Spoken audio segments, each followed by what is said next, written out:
കേരള പോലീസിൻ്റെ state police media centre Kerala എന്ന Facebook പേജിൽ ഈ അടുത്ത് വന്നൊരു പോസ്റ്റാണ് ഈ കാണുന്നത്. വാട്സപ്പ് അക്കൗണ്ട് ഹാക്കിംഗ് മുന്നറിയിപ്പ് എന്ന് പറഞ്ഞിട്ടാണ് അവർ ആ പോസ്റ്റ് ഇട്ടിരിക്കുന്നത്. ഇത് ഓണാക്കിയില്ലെങ്കിൽ പണിയുറപ്പ് എന്നുള്ള രീതിക്കാണ് ഇട്ടിരിക്കുന്നത്. അത് വാട്സപ്പിൽ 2 സ്റ്റെപ്പ് വെരിഫിക്കേഷൻ നിർബന്ധമായിട്ടും ഓൺ ചെയ്ത് വെക്കണം എന്നാണ് ഈ പോസ്റ്റിലൂടെ പറയുന്നത്. ഹാക്കിംഗ് ഒഴിവാക്കുന്നതിന് ഇതൊരു പരിധിവരെ സഹായിക്കുന്നതാണ്.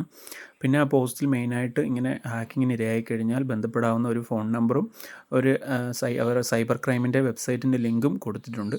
അങ്ങനെ എന്തെങ്കിലും ആവശ്യമുള്ളവർക്ക് അത് ഉപയോഗപ്രദമായിരിക്കും. വാട്സപ്പിൽ എങ്ങനെയാണ് 2 സ്റ്റെപ്പ് വെരിഫിക്കേഷൻ ഓണാക്കി ഉപയോഗിക്കുന്നത് എന്നാണ് ഈ വീഡിയോയിലൂടെ നോക്കാൻ പോകുന്നത്. പലർക്കും അറിയാവുന്ന കാര്യമായിരിക്കും, പലരും അതിപ്പോഴും ഉപയോഗിക്കുന്നുണ്ടാവും. എന്നിരുന്നാലും അറിയാത്തവർക്ക് വേണ്ടിയിട്ടാണ് ഈ വീഡിയോയിലൂടെ അത് കാണിക്കുന്നത്. അതിനായിട്ട് നമ്മൾ ജസ്റ്റ് വാട്സപ്പ് ഓൺ ചെയ്യുക. എന്നിട്ട് സെറ്റിങ്സിൽ പോയതിന് ശേഷം 2 സ്റ്റെപ്പ് വെരിഫിക്കേഷൻ എന്ന് സെർച്ച് ചെയ്യുക. അപ്പോൾ നിങ്ങൾക്ക് ഈ കാണുന്നത് പോലെ ഒരു പേജിലോട്ട് പോകുന്നതായിരിക്കും. അവിടെ പോയതിന് ശേഷം 2 സ്റ്റെപ്പ് വെരിഫിക്കേഷൻ ഓൺ ആണെങ്കിൽ ഇങ്ങനെ ഒരു സ്ക്രീൻ ആയിരിക്കും ഉണ്ടാവുക. അപ്പോൾ അത് ഞാനിപ്പോൾ ടേൺ ഓഫ് ചെയ്തിട്ട് എങ്ങനെയാണ് ആഡ് ചെയ്യുന്നതെന്ന് കാണിക്കാം. അപ്പോൾ നമുക്ക് ആദ്യമേ ഓൺ ചെയ്തിട്ടില്ലെങ്കിൽ ഇങ്ങനെ ഒരു സ്ക്രീൻ വരും. അതിന് താഴെ ഒരു ടേൺ ഓൺ എന്ന ബട്ടൺ ഉണ്ടാവും. അത് ക്ലിക്ക് ചെയ്ത് കഴിഞ്ഞാൽ നമുക്ക് ഒരു 6 ഡിജിറ്റ് നമ്പർ എൻ്റർ ചെയ്യാനുള്ളൊരു സ്ക്രീൻ വരും. അവിടെ നമുക്ക് ഏതാണോ പിന്ന് വേണ്ടത്, ഒരു 6 അക്ക നമ്പർ നമ്മൾ സെലക്ട് ചെയ്ത് കൊടുത്തതിന് ശേഷം നമുക്ക് ആഡ് ചെയ്ത് കൊടുക്കാവുന്നതാണ്.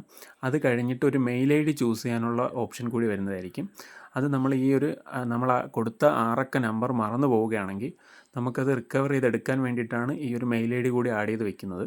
അപ്പോൾ നമുക്ക് ഏത് മെയിൽ ഐ ഡി ആണോ വേണ്ടത് അത് ചൂസ് ചെയ്ത് കൊടുക്കുക.